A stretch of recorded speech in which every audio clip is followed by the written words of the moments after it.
via le site www.rpa.bi.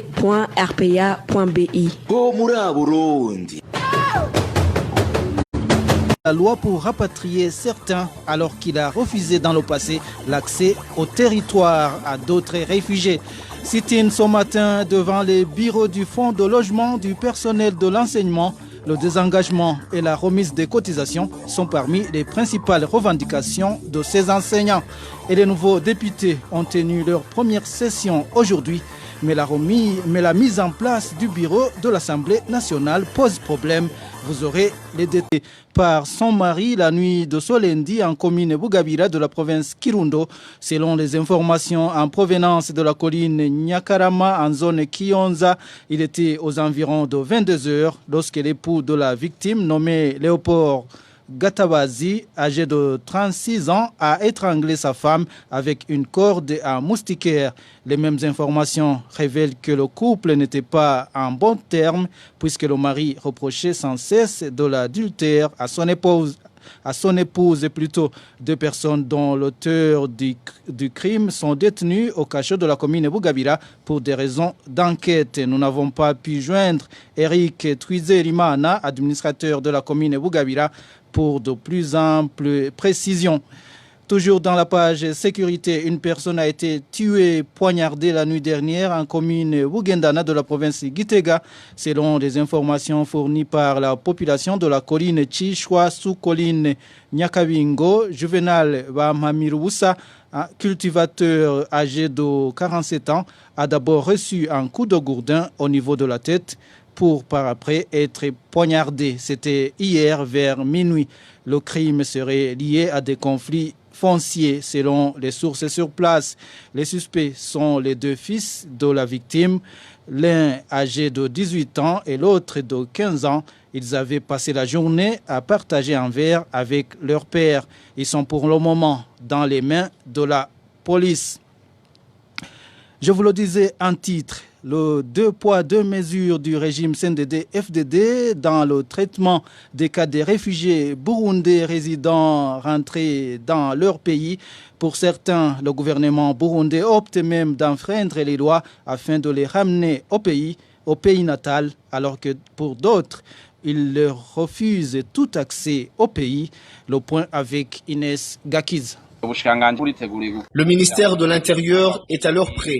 Il n'attend que les orientations pour qu'il puisse procéder aux préparations techniques en rapport avec le rapatriement de tous ces réfugiés. Ici, le gouvernement voudrait lancer un appel à tous ceux qui avaient l'habitude de freiner les réfugiés qui souhaitaient regagner le pays. D'ailleurs, nous avons l'habitude d'aider certains d'entre eux à échapper du camp. Pierre Mourikié, le porte-parole de la police nationale, annonçait que son ministère de tutelle, le ministère de l'Intérieur et de la Sécurité publique, est bien disposé à accueillir les Burundais réfugiés au camp de Mahama au Rwanda qui viennent de saisir le président burundais lui demandant de les aider à rentrer. Ainsi, le gouvernement emprunte des voies même interdites pour arriver à rapatrier certains réfugiés tandis qu'il refuse carrément le retour au pays à d'autres, à l'instar des 6 frondeurs du CNDD-FDD, dont Jérémy Ngendakumana, ancien président du CNDD-FDD, qui ont saisi en février dernier l'ambassade du Burundi en Ouganda pour demander des documents de voyage leur permettant de rentrer au Burundi, mais que Gitega s'y est opposé. À l'époque, voici l'explication d'Évariste Ndayishimiye à ce propos. Si un réfugié rentre sans avertir le HCR, c'est une fraude. Les réfugiés voudraient retourner chez eux sans pour autant remettre le statut du HCR. Pour le cas cité, ils n'ont peut-être pas pu avoir les documents leur permettant de rentrer car le HCR ne les a pas demandés au gouvernement burundais. À titre illustratif, nous avons appris que Jérémy Ngendakumana est en Ouganda alors que nous savions qu'il était en Belgique. Vous comprenez, il peut circuler partout sauf au Burundi.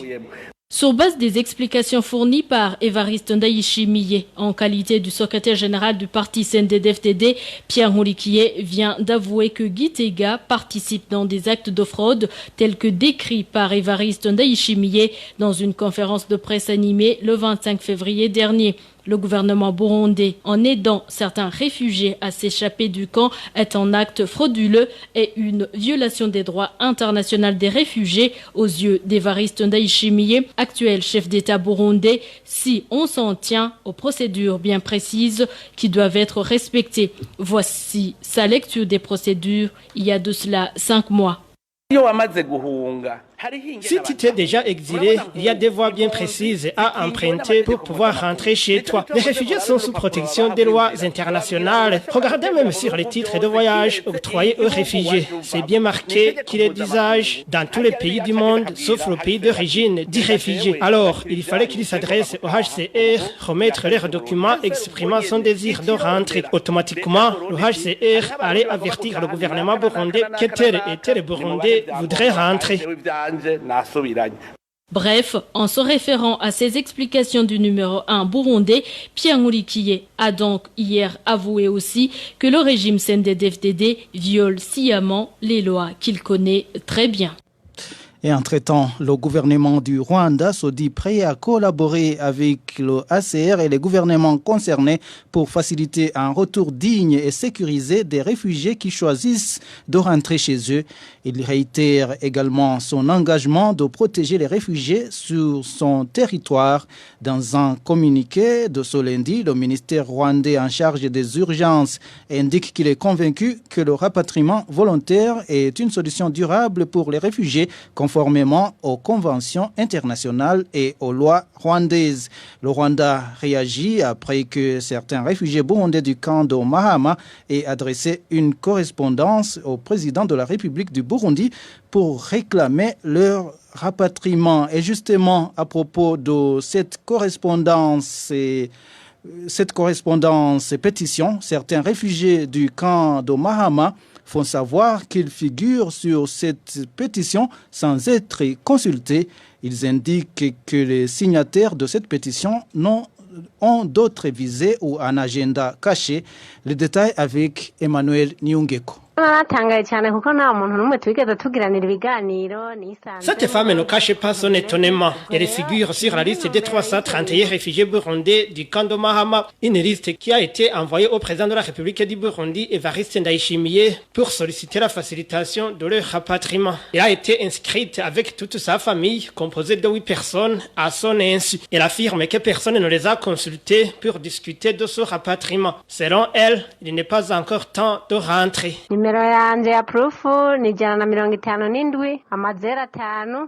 Mon statut porte le numéro 157 00 00 558. Sur cette liste composée de plus de 300 personnes, je suis à la 164e position. De la 164e position à la 172e, toutes les personnes sur cette liste sont membres de ma famille. Personne d'entre nous n'a été consulté. On n'a aucune idée sur ce dossier de rapatriement. Je ne suis pas pressée pour rentrer, car ma seule richesse est mes enfants qui sont avec moi ici au camp. Sinon, j'ai déjà oublié tous les autres biens que j'avais au Burundi. Nous allons rentrer quand la paix sera rétablie.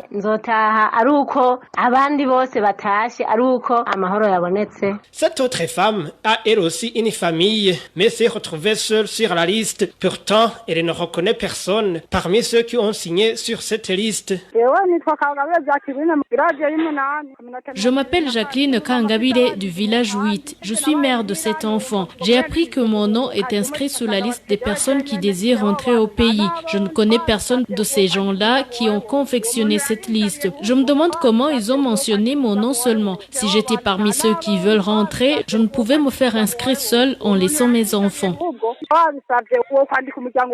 5 personnes ont apposé leur signature sur la dite liste de 331 réfugiés burundais du camp de Mahama. Certains parmi ceux qui se sont retrouvés sur cette liste sans être consultés ont saisi le HCR au camp de Mahama. Cette organisation nie catégoriquement d'avoir refusé le droit de rapatriement aux réfugiés qui désirent retourner dans leur pays. Et à propos du rapatriement, un réfugié qui quitte clandestinement le camp de réfugiés s'expose à plusieurs dangers, indique Frédéric Bamvuginyumvira, ancien patron de la Commission nationale pour la réintégration des sinistrés, CNRS en sigle. Selon lui, il y a un protocole à respecter pour tout réfugié qui désire retourner chez lui. Je vous propose d'écouter Bamvuginyumvira Frédéric. Quitter donc le camp à ses propres conséquences. Je crois que les gens qui entrent dans un camp ils sont gérés par la loi et pour en sortir, il faut aller vers les responsables du camp. Comme ça, il est rayé dans la liste et officiellement, ça veut dire qu'il part de façon officielle, donc il est couvert par la loi. Mais s'il part sans se référer à la loi, il reste toujours considéré comme quelqu'un qui habite toujours dans le camp, ce qui n'est pas vrai. Il peut être considéré comme quelqu'un qui doit bénéficier justement des avantages des réfugiés qui vivent encore dans ce camp. Je crois que c'est causer du désordre, ce qui n'est pas acceptable. Les gens qui veulent rentrer, on a toujours dit, les gens sont libres de rentrer chez eux, mais ils doivent aussi accepter de procéder au respect, de procéder à la loi, de procéder à la façon qui est prescrite dans ce cas. Il ne doit pas imposer sa propre loi. La loi existe, il doit respecter la loi qui existe déjà. Il ne peut pas en être autrement. Frédéric Wamvuginyumvira qualifie de honteux les propos du porte-parole de la police qui révèle que la police burundaise aide certains réfugiés burundais à s'évader du camp. Écoutez encore une fois Frédéric Wamvuginyumvira. Et les propos du porte-parole du ministère sont un peu choquants quand j'entends dire qu'ils ont même quelquefois aidé des réfugiés à quitter le camp de façon frauduleuse. Je suis donc très étonné qu'il y ait des policiers qui sont des personnes chargées d'appliquer des lois dans leur propre pays, qu'ils aillent dans d'autres pays pour faire partir de façon frauduleuse les réfugiés. C'est une honte en réalité. Il ne faut pas continuer à encourager ce genre de propos et surtout, il ne faut pas le dire sur la voie des ondes parce que ce n'est pas honorable. C'était Frédéric Wamvuginyumvira, ancien patron plutôt de la Commission nationale pour la réintégration des sinistrés. Je vous rappelle que vous nous suivez en direct sur la page Facebook de la RPA, Idjwi Gabanyagihugu, et sur notre compte Twitter. Tout de suite, nous parlons de la première session à la Chambre basse du Parlement. Climat de mésentente à l'hémicycle de Kigobe entre les députés nouvellement élus. Pour cause, il y a divergence dans la mise en place des membres du bureau de l'Assemblée nationale. L'un des points à l'ordre du jour dans leur première séance en plénière, Trésor Nyongabo. Les députés nouvellement élus se sont présentés à l'hémicycle de Kigobe vers 9h de ce mardi. Au cours de cette première session de la nouvelle chambre basse du Parlement, était à l'ordre du jour l'analyse du nouveau règlement d'ordre intérieur régissant l'Assemblée nationale. Selon le règlement de la Commission électorale nationale indépendante, il est prévu que le plus ancien des parlementaires assure la direction de la première session. Venance Nzinghayo a été donc désigné pour diriger cette dernière. Étaient également présents à cette session tous les députés élus par le peuple, à savoir 86 députés du CNDD-FDD, 32 du parti CNL et 2 du parti UPRONA. Par la suite, les députés ont demandé aux professionnels des médias sur place de disposer afin qu'ils poursuivent la séance à huis clos. Les informations en provenance du palais de congrès de Kigobe font savoir que la raison de cette décision serait qu'il y avait des divergences entre les membres du CNDD-FDD et ceux du CNL sur la mise en place des membres du bureau de l'Assemblée nationale. Les députés issus du CNDD-FDD souhaiteraient que le poste du premier vice-président de l'Assemblée nationale revienne à Gaston Sindimgo, député issu du parti UPRONA qui a obtenu 2 sièges. Quant à ceux du CNL qui ont eu 32 sièges dans les récentes législatives, ils soutenaient qu'il est inadmissible qu'un parti ayant obtenu peu de sièges occupe cette place. Les mêmes informations font savoir que cette mésentente était également centrée sur le choix des membres du bureau de l'Assemblée nationale, conformément à la nouvelle ou l'ancienne réglementation. Cette plénière qui a débuté ce mardi se clôturera le 10 août de cette année. Et le Parlement qui vient de terminer son mandat n'a pas réellement travaillé pour le bien du peuple dans le contrôle de l'action gouvernementale, un manquement qui a affecté la vie sociale et l'économie du pays.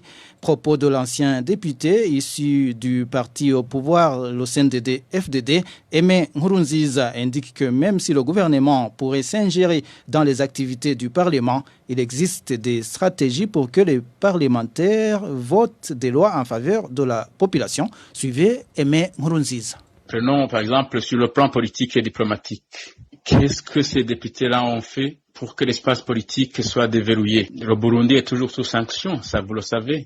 On entend des plaintes ici et là. Nous avons une situation au niveau intérieur qui fait que les gens ne s'expriment pas librement, qui fait que les droits de l'homme sont toujours bafoués. Et sur le plan économique, je crois que nos députés nous laissent un pays toujours au bord du gouffre. Nous apprenons qu'aujourd'hui l'inflation au niveau du Burundi est de plus de 8%. Ah oui, certaines données aussi montrent que le pays, au moins plus de 65% de la population burundaise, vit en dessous du seuil de la pauvreté. Il nous reste aussi un pays avec une corruption, une malversation qui sévit au sein même de l'institution parlementaire. Ça, nous le savons. Bien évidemment, nous pensons que cela aurait pu changer, tout au moins légèrement, s'ils avaient défendu et protégé réellement les intérêts de tous les électeurs, sans distinction, à travers une évaluation, à travers un contrôle rigoureux et sans complaisance de l'exécutif. Certes, il y a toujours eu des habitudes, et nous l'avons tous vécu, d'un exécutif qui a tendance à s'ingérer dans les affaires du pouvoir législatif. Mais cela n'est pas pour autant une excuse, parce qu'il faut signaler que le travail d'un député, en réalité, ne se limite pas au simple vote de loi dans la plénière. Il y a souvent ce qui se fait en informel. Alors la question que je me pose, est-ce que Nyabenda et les autres l'ont compris? Est-ce qu'ils l'ont fait? Et quel serait le conseil à donner aux députés entrants? Je pense que chacun de ces députés est dans son fort intérieur conscient des circonstances dans lesquelles il a été élu. Et ce qui importe aussi, c'est ce qu'ils vont faire, ce qu'ils comptent réaliser pour la population qui les a élus. Alors un simple conseil. Pensez d'abord à l'intérêt du peuple, à l'intérêt de ceux qui les ont mandatés, donc dans l'exercice de leurs fonctions. Voilà. Parce que c'est ce peuple, lui seul, qui va les évaluer à la fin de leur mandat.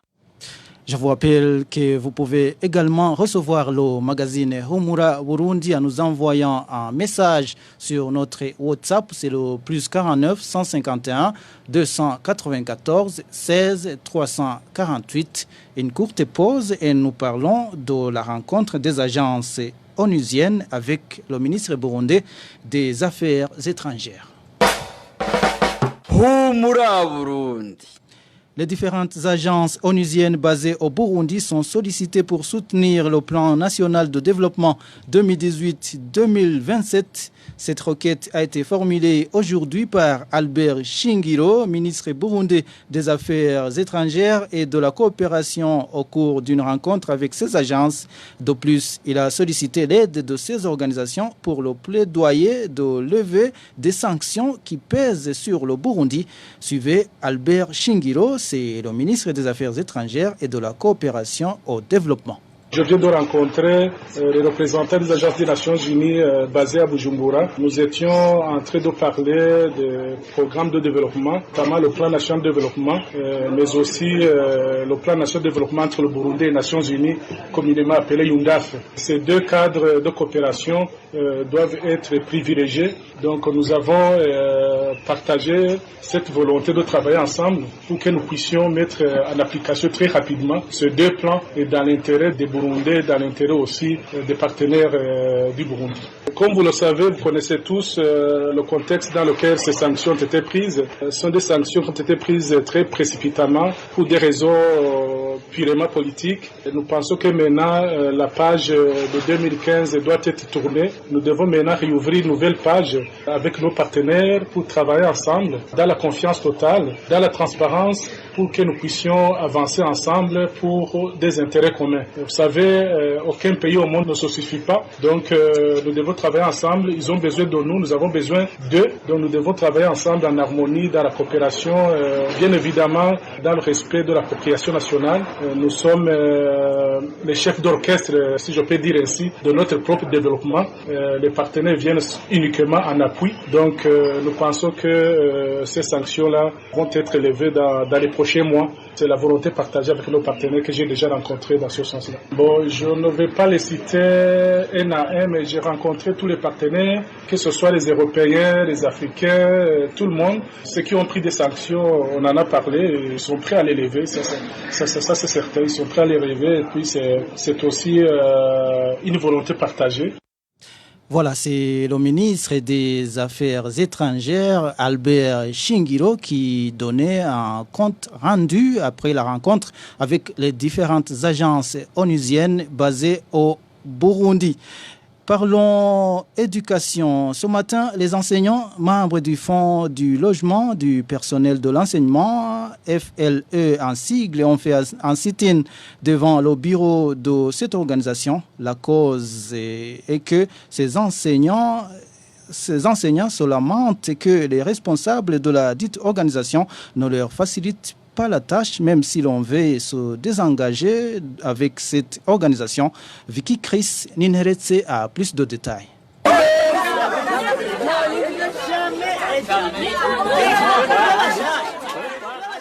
C'était devant les bureaux du Fonds de logement du personnel et de l'enseignement, FLE en cible. Les enseignants venus des différentes provinces s'y étaient rassemblés pour un sit-in. Ces enseignants menacent de désengager avec ce fonds car elle ne leur sert en rien, indique-t-il. Ici, nous enregistrons de divers problèmes.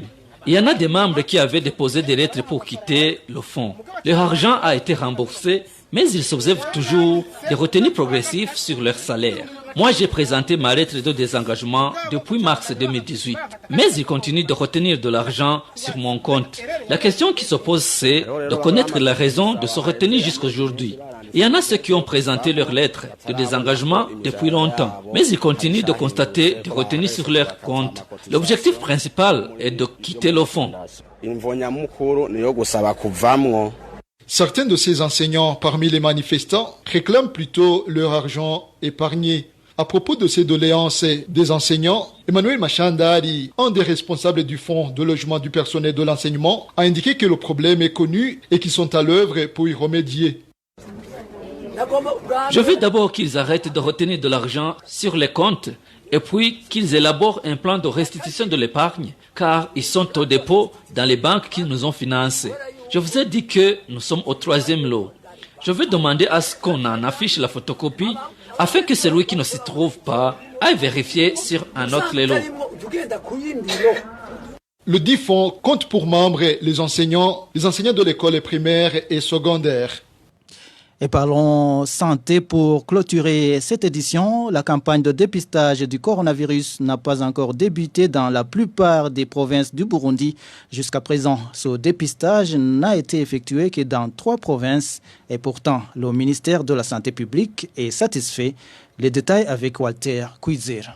Depuis le lancement de la campagne de dépistage de Covid-19, le 6 juillet, seule la mairie de Bujumbura et les provinces de Ruyigi et Gitega ont été ciblées jusqu'à présent. Selon le ministère de la Santé et de lutte contre le sida, 13 000 personnes ont été dépistées dans tout le pays après un mois seulement depuis le lancement de la campagne de dépistage pour ceux qui ont des symptômes. Le même ministère estime que le travail avance bien comme il avait prévu de dépister 15 000 personnes pendant 3 mois. Mais pour les autres provinces, il y a absence de ce dépistage de masse. Pourtant, le jour du lancement de la campagne, Tadin Ndikumana, ministre de la Santé publique, avait annoncé qu'il doit y avoir dans chaque province un centre de dépistage de Covid-19 et cela devrait être fait après une semaine du lancement de dépistage en mairie de Bujumbura. C'est-à-dire que le lancement dans d'autres provinces devrait commencer le 14 juillet.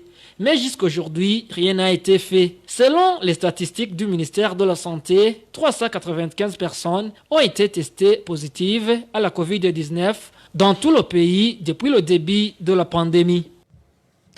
Et voilà, c'est par ce reportage de Walter Kwizera que nous mettons un point final au magazine Humura Burundi du 4 août 2020. Merci à ingénieur Ejide Mwemero et à Lucie Kavera pour leur collaboration technique. Merci également à vous tous qui nous avez suivis. Émile Nibasumba, je vous présentais cette édition. Au revoir.